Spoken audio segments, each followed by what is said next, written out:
하나님은 우리 각자에게 감당해야 할 사명을 주셨습니다. 우리는 그 사명을 잘 감당할 때 자기 인생의 의미를 크게 느낄 수 있습니다. 오늘 하루 하나님이 맡기신 사명이 무엇일까? 그것을 생각하며 하루를 시작해 봅시다. 이 시간 사도신경으로 우리의 신앙을 하나님께 고백하겠습니다. 나는 전능하신 아버지 하나님, 천지의 창조주를 믿습니다. 나는 그의 유일하신 아들 우리 주 예수 그리스도를 믿습니다. 그는 성령으로 잉태되어 동정녀 마리아에게서 나시고 본디오 빌라도에게 고난을 받아 십자가에 못 박혀 죽으시고 장사된 지 사흘 만에 죽은 자 가운데서 다시 살아나셨으며 하늘에 오르시어 전능하신 아버지 하나님 우편에 앉아 계시다가 거기로부터 살아있는 자와 죽은 자를 심판하러 오십니다. 나는 성령을 믿으며 거룩한 공교회와 성도의 교제와 죄를 용서받는 것과 몸의 부활과 영생을 믿습니다. 아멘. 오늘 살펴보실 하나님의 말씀은 창세기 24장입니다. 창세기 24장 1절부터 4절까지의 말씀을 받들어 읽겠습니다. 아브라함은 이제 나이가 많아 노인이 되었다. 주님께서는 아브라함이 하는 일마다 복을 주셨다. 아브라함이 자기 집 모든 소유를 맡아보는 늙은 종에게 말하였다. 너의 손을 나의 다리 사이에 넣어라. 나는 네가 하늘의 하나님, 땅의 하나님이신 주님을 두고서 맹세하기를 바란다. 너는 나의 아들의 아내가 될 여인을 내가 살고 있는 이곳 가나안 사람의 딸들에게서 찾지 말고 나의 고향, 나의 친척이 사는 곳으로 가서 거기에서 나의 아들 이삭의 아내 될 사람을 찾겠다고 나에게 맹세하여라. 아멘. 오늘 살펴보게 될 창세기 24장은 이삭의 결혼에 대한 말씀입니다.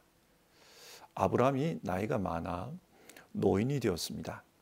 그래서 자신의 대를 이어 하나님의 약속을 이루어갈 이삭의 가정을 이루려고 합니다. 우리는 이 말씀을 통해 아브라함이 신앙의 대물림 문제를 고민하고 있는 것을 볼 수 있습니다. 어쩌면 우리 성도님들도 이런 고민을 하실 것입니다.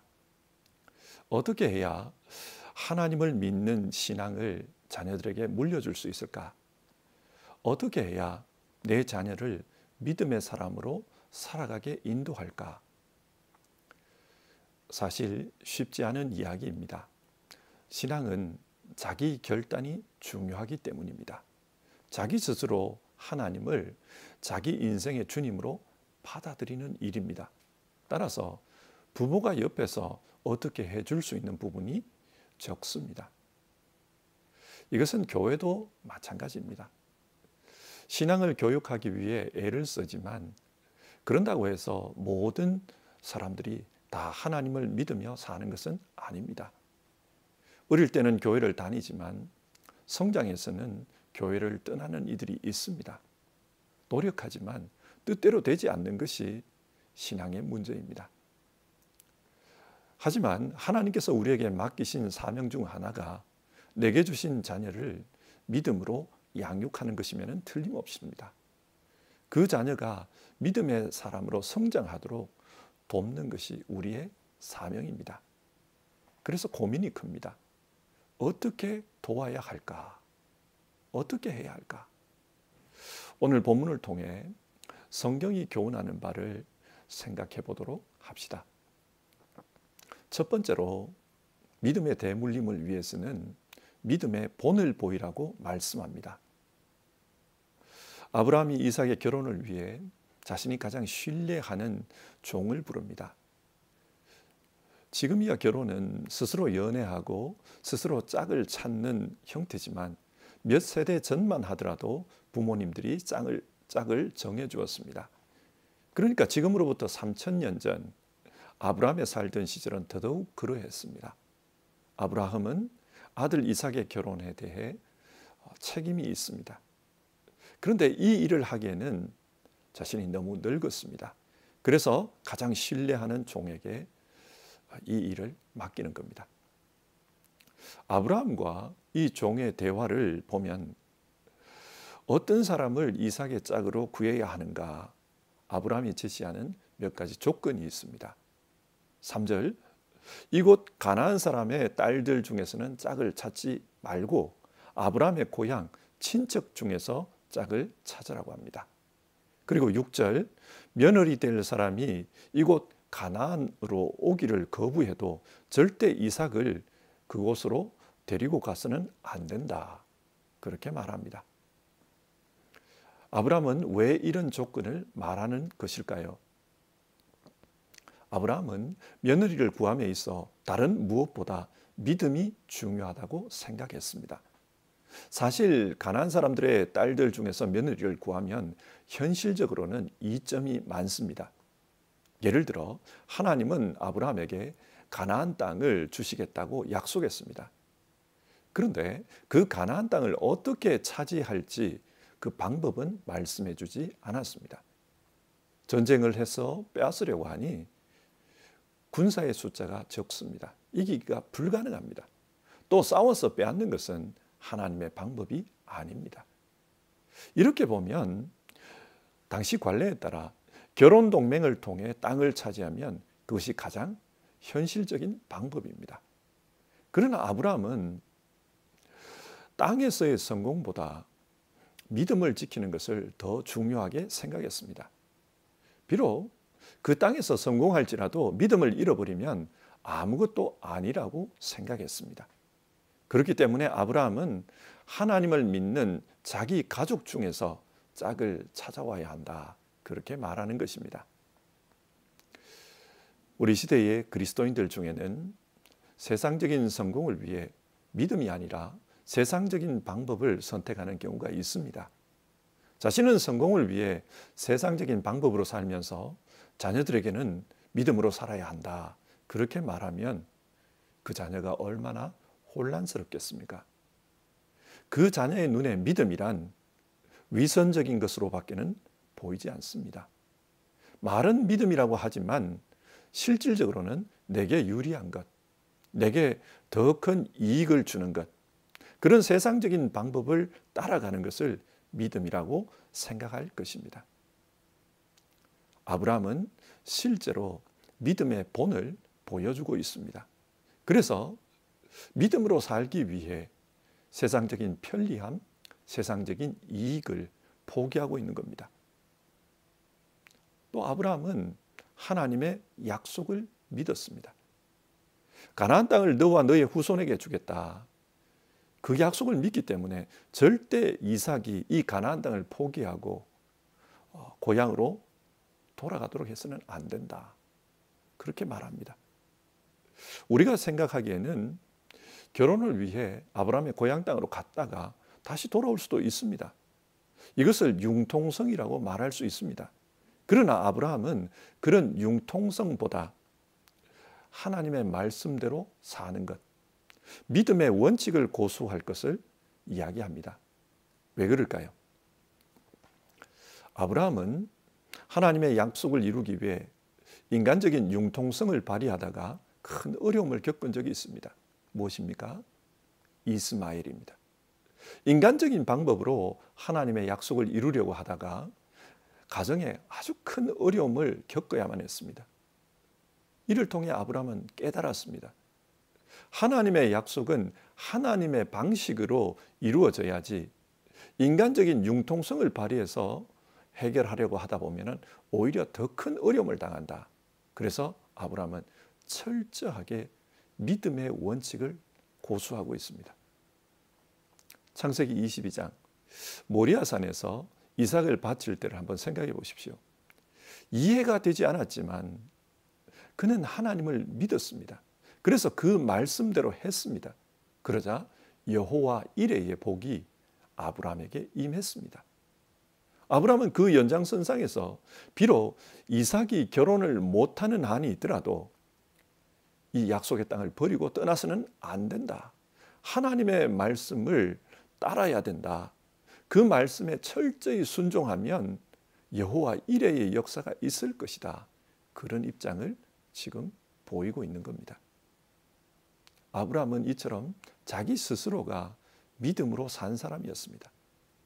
그리고 그 믿음의 삶을 자녀에게 본으로 보였기 때문에 이삭 역시 믿음으로 살아가게 된 것입니다. 이를 통해 성경이 우리에게 교훈하는 바는 신앙의 대물림은 믿음의 본을 보이는 것이다. 그렇게 말씀합니다. 신앙은 지식을 전하는 게 아닙니다. 신앙은 삶의 본을 보이는 것입니다. 그때에 그 본을 보고 자녀들도 신앙할 것이다. 성경은 우리에게 그것을 교훈해 줍니다. 두 번째로 신앙의 대물림을 위해서는 기도해야 합니다. 아브라함의 부탁을 받은 이 종은 굉장히 부담이 되었을 것입니다. 아브라함의 고향으로 갔는데 짝이 될 만한 처녀가 가나안 땅으로 오기를 거부하면 어떻게 할까? 또 이 사람이 하나님이 정해주신 짝이다. 그래서 데려왔는데 혹시 아브라함과 이삭이 그 여인을 마음에 들어 하지 않으면 어떻게 할까?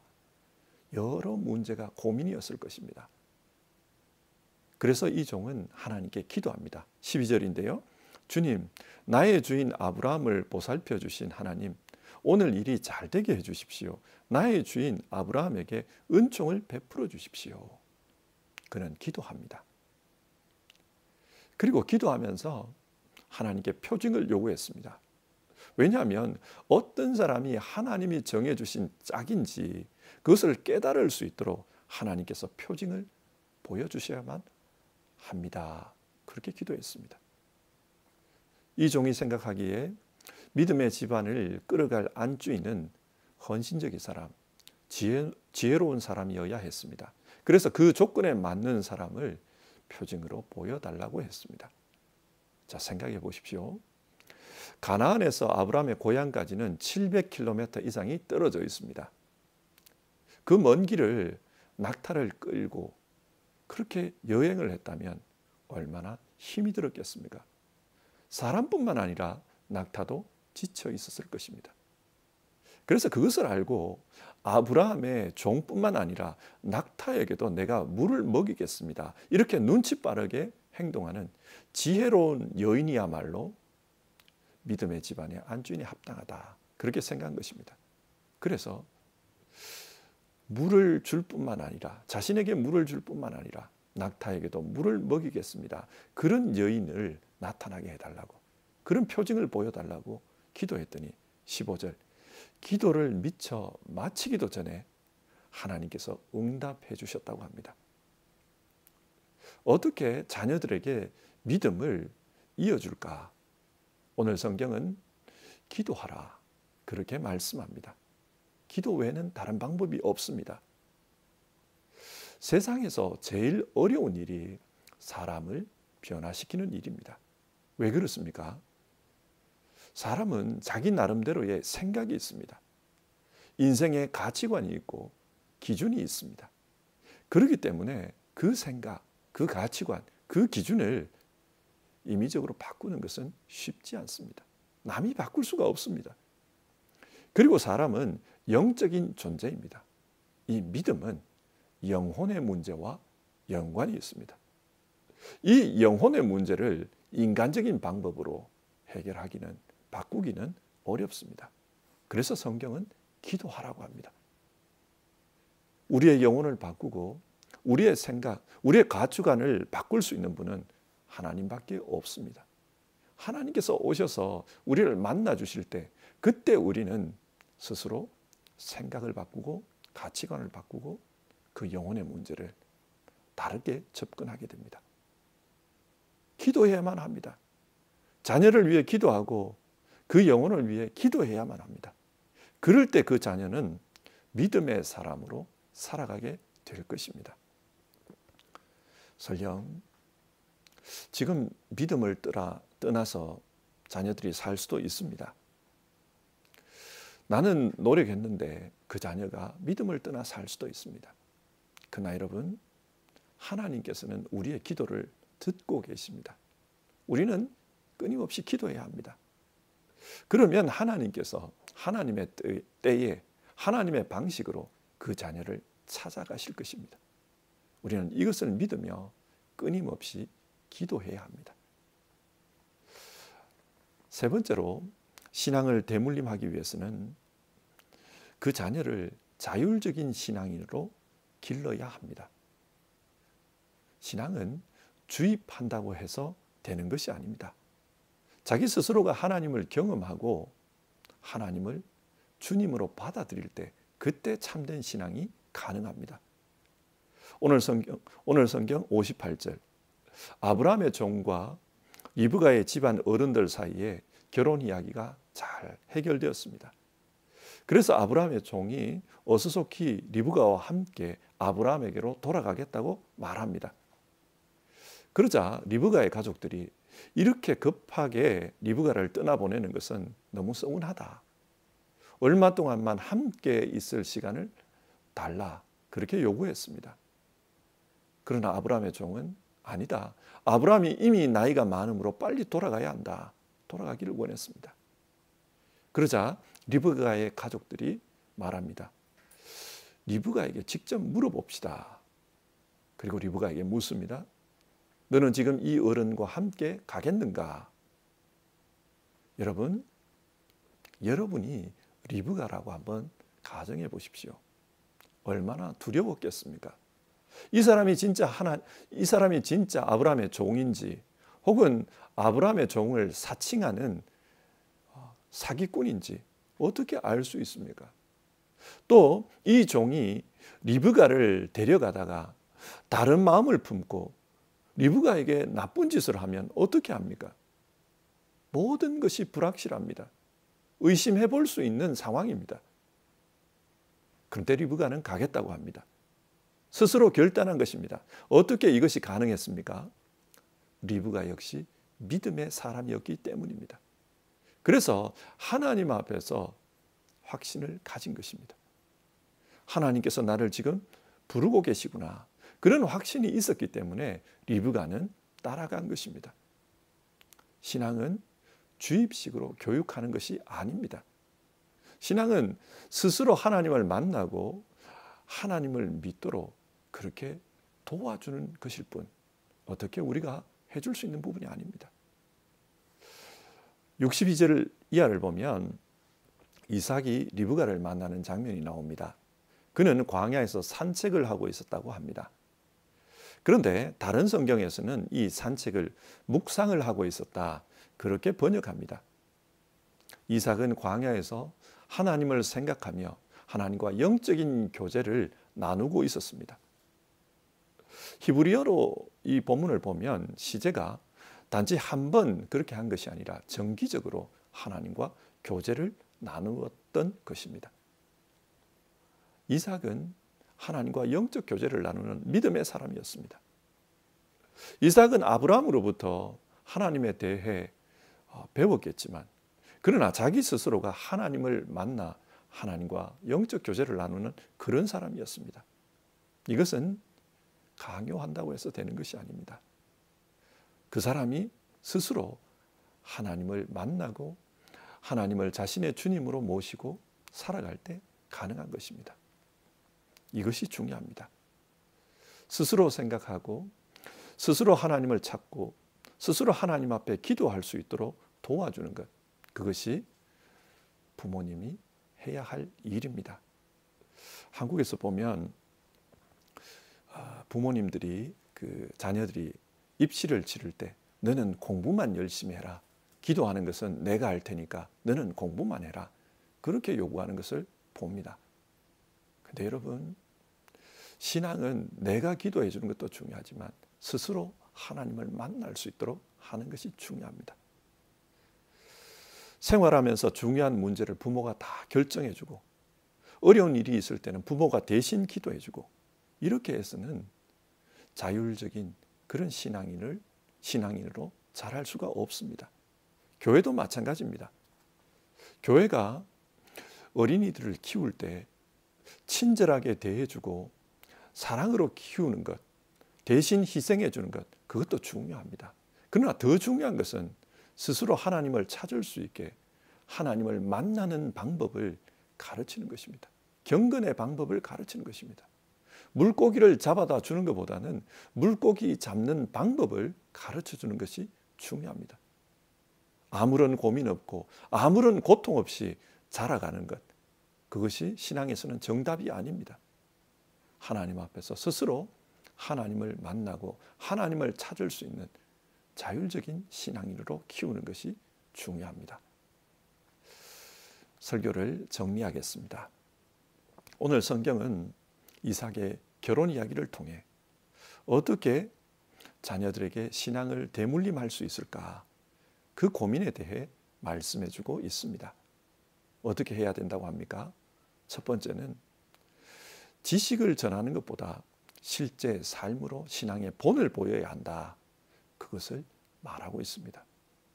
두 번째로는 인간적인 방법으로는 사람의 신앙을 어떻게 할 수 없으므로 기도하는 것이 중요하다, 우리에게 그렇게 교훈합니다. 세 번째로는 신앙 교육은 부모의 생각대로 움직이는 자녀를 만드는 것이 아니다, 스스로 하나님을 만나고 자율적으로 하나님과 교제하는 그런 사람으로 기르는 것이 중요하다, 우리에게 그것을 이야기해 줍니다. 자녀 교육에 있어서 자신만만할 수 있는 사람이 누가 있겠습니까? 자녀 교육에 있어서만큼은 모든 사람들이 자신이 없습니다. 바라기는 오늘 성경이 말씀하는 대로 우리가 이렇게 자녀들을 대할 수 있었으면 좋겠습니다. 성도 여러분, 자녀들에게 신앙이 대물림되기를 원하신다면 먼저는 우리 자신이 신앙으로 살아야 합니다. 내가 신앙으로 사는 것, 그것이 중요합니다. 뿐만 아니라 기도해야 합니다. 그 자녀들을 위해서 하나님을 만날 수 있도록 하나님 만나 주십시오, 그렇게 기도해야 합니다. 설령 나는 때가 늦었어, 이미 우리 자녀는 늦었어, 그런 생각이 들 때도 포기하지 않고 기도하는 것, 그것이 중요합니다. 또 자녀는 나의 소유가 아닙니다. 내가 원하는 사람으로 기르려고 해서는 안 됩니다. 그 자녀가 하나님 앞에서 스스로 하나님의 사람이 될 수 있도록 자율적인 신앙인으로 성장할 수 있도록 그렇게 우리는 돕고 또 기도해야 합니다. 우리 모두 오늘 성경이 말씀하는 이 교훈을 마음에 품고, 그리고 우리 자녀들의 신앙 대물림을 위해서 그렇게 기도하고 또 돕는 그런 삶을 살았으면 좋겠습니다. 같이 기도하겠습니다. 하나님, 오늘 성경 말씀을 통해 자녀들에게 어떻게 신앙을 대물림할까, 그 문제를 생각해 보았습니다. 우리 역시 가정에서 또 교회에서 신앙교육과 관련해 이 신앙이 후대에도 전해지도록 고민하고 있습니다. 오늘 성경이 교훈하는 바를 마음에 새기고 바른 신앙 교육을 할 수 있도록 우리를 도와주시옵소서. 또 후세대에 신앙이 이어지도록 실질적으로 하나님께서 역사해 주시옵소서. 하나님의 도우심을 간청합니다.